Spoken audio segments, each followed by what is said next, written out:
Então, meu nome é Marcela, eu sou residente da terapia intensiva pediátrica do CGP.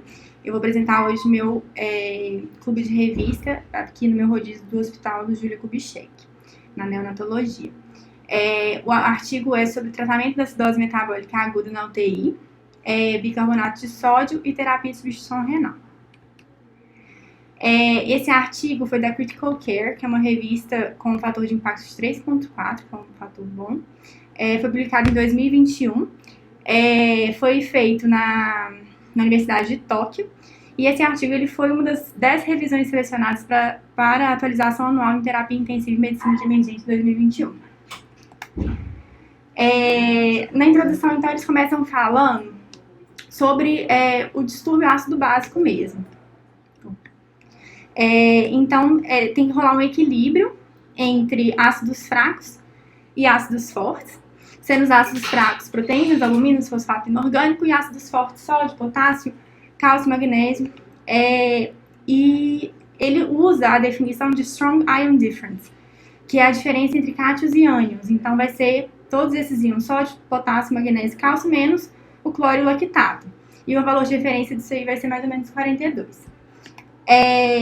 Essa acidose metabólica ela vai se dar quando essa diferença, quando esse CID for mais baixo e quando os ácidos fracos forem mais altos.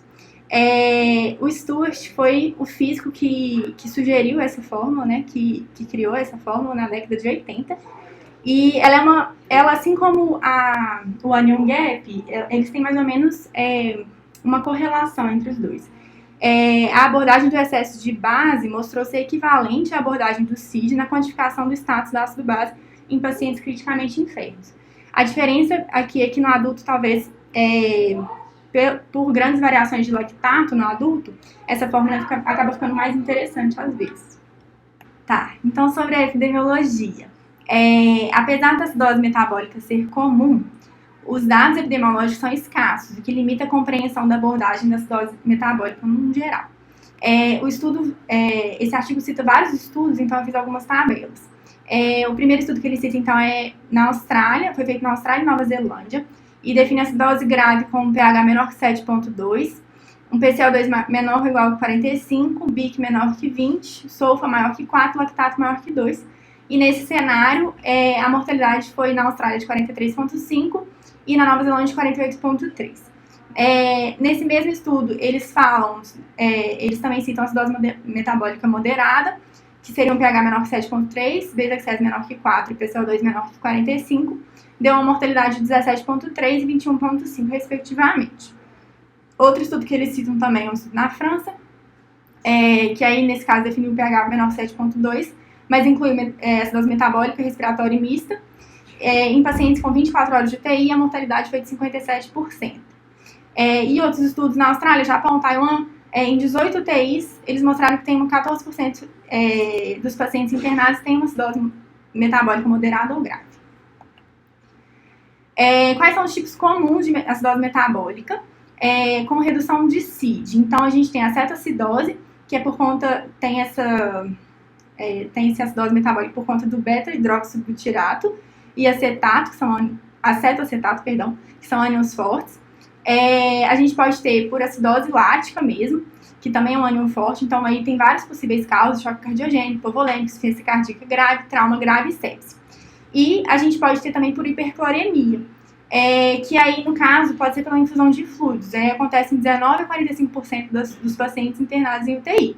E isso acontece principalmente em soluções de fluidos com CID inferior ao plasma, por exemplo, soro fisiológico. Qual que é a relevância disso tudo? Né, da importância da gente ficar tão atento à acidose metabólica. Que a principal consequência é o efeito no sistema cardiovascular. Então, em 1960 teve um estudo que mostrou que a acidose metabólica tem essa relação com o efeito com o sistema cardiovascular, em que observou-se a redução da contratividade cardíaca em cães com pH menor que 7,1 após a administração de ácido lático. Outros estudos com animais, então, também viram arritmias fatais. Os estudos clínicos em humanos, eles não demonstram essa relação causal, mas também são estudos muito difíceis de fazer. O tratamento, então. princípio básico da acidose metabólica é tratar a causa subjacente da acidose metabólica. Bicarbonato é um pouco polêmico, a gente vai falar um pouco sobre ele. Ele pode ser administrado se houver uma preocupação com a função cardíaca secundária à acidose. Então, a administração de um CID alto, de uma solução com um CID alto, aumentaria o pH, resultando em melhora da função cardíaca. Então, aumentaria o pH, o BIC, o BE, sódio, PCO2 e reduziria o anion gap e o potássio. Aí, alguns estudos. Um ensaio clínico em 2005 mostrou que o BIC em acidose metabólica leve, em 18 pacientes, não relatou resultados clinicamente relevantes. Outros estudos observacionais, em que teve também o uso de BIC nesses pacientes, sugere que pode estar associado com a menor mortalidade na UTI em pacientes acidóticos com dependência de vasopressor. Mas isso, nesse mesmo estudo, não teve significância estatística. E aí, eles mesmos falam que precisam de novos estudos. Ele cita, então, outro estudo, esse foi maior, BICAR-ICU, de 2018, foi conduzido em 26 UTIs francesas, com um N bem maior de 389 pacientes com acidemia grave, incluindo pacientes com CAD e com cetoacidose diabética, né, e doença renal crônica. Aí, nesse estudo, o grupo intervenção recebeu BIC para manter o pH maior que 7,3 durante toda a permanência na UTI. E o grupo controle não recebeu BIC. Aí, qual foi a conclusão do estudo? Que não houve uma diferença em resultado primário. O que para eles era um resultado primário? Morte no D28 de internação e pelo menos uma falência de órgão no D7 de internação na UTI. Mas o que eles viram? Que o uso do BIC, ele vai reduzir a necessidade de terapias de substituição renal na UTI. Aí, nesses casos, pacientes com lesão renal aguda, estágio 2 ou 3, o BIC pode apresentar uma melhora da sobrevida e redução da necessidade de diálise, o que também foi observado em alguns outros estudos. Agora, tratamento para cada subtipo, né, de acidose metabólica. Na cetoacidose, o BIC, ele não vai encurtar a duração da acidose, além de levar a uma alta incidência de hipocalemia. Então, não é um tratamento de escolha para a cetoacidose. Nos casos em que tem acidose lática, aí é um pouco controverso. Alguns estudos mostram que o BIC aumentou o pH e o PCO2 sem alteração na pressão arterial e débito cardíaco. Outros mostram que também aumentou o pH, mas a mudança nos parâmetros hemodinâmicos, incluindo o índice cardíaco, não aconteceu. E na PCR?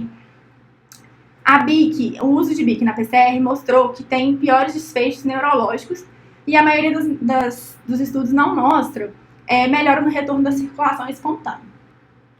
Então, sobre a terapia de substituição renal. A acidose metabólica grave é bem aceita como uma indicação de diálise, citada como uma indicação absoluta em importantes ensaios clínicos randomizados nos últimos 5 anos. Aí, esses são alguns estudos que eles citam lá também. Todos eles com a população com paciente com insuficiência renal aguda grave, os 2 primeiros com insuficiência no estágio 3, o último 2 e 3, e os 2 primeiros com choque séptico associado. Todos eles avaliam o início precoce e o início tardio da terapia de substituição renal, né, da diálise, e o que vai mudar vão ser as definições de acidose metabólica, que variam um pouco também. O que esses estudos viram? Que quem recebeu, os valores, assim, de diálise devido à acidose variou pouco, assim, também, 21%, 18%, 16,6%. E a conclusão é que pacientes com estágio de insuficiência renal 2 ou 3, eles devem evitar a intervenção precoce com terapia de substituição renal e podem se beneficiar do BIC se a acidose metabólica grave estiver presente. Mas existem alguns outros estudos, tipo esse IDEAL-ICU, que não viu diferença estatística.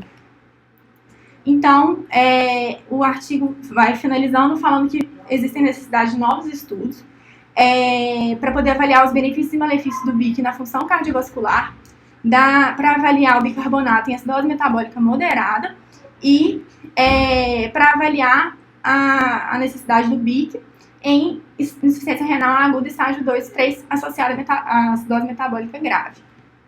E aí ele conclui, então, que bicarbonato de sódio ou a terapia de substituição renal são utilizados ocasionalmente para normalizar o desequilíbrio do ácido básico devido à acidose metabólica na UTI.